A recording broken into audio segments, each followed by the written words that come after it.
Ayan, maglitsyon ulit tayo sa kawali. Ayan. Pork belly yan. Nilagyan ko siya ng magic sarap, black pepper, asin, sibuyas at saka bawang, tsaka garlic powder. Ayan, ilaga natin hanggang lumambot. Tapos tanggalin natin yung tubig, tsaka natin iprito sa sarili niyang mantika. So ayan, kukulo na. Ito nakulo na, baliktarin natin. Nalaga na siya.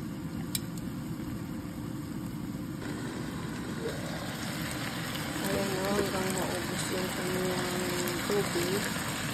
So hayaan muna natin maluto dyan hanggang mag golden brown. Saka natin baliktarin. Baliktarin na natin. So ayan, ganito ang luto niya.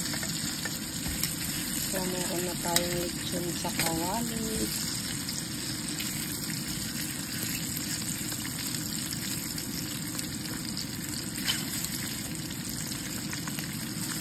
There we go.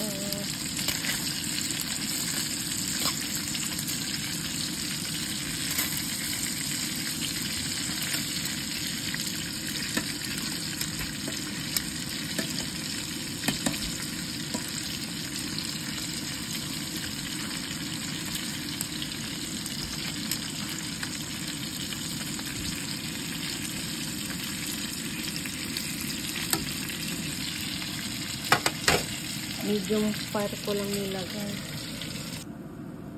So, ito na ang ating lechon kawali.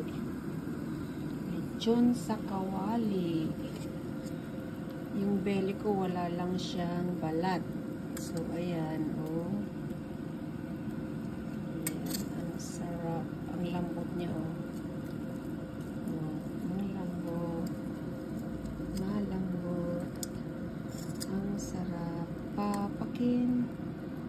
May kamatis at saka patis. Ayan. Ito na ang aking lechon kawali. There you go. Ang sarap niya.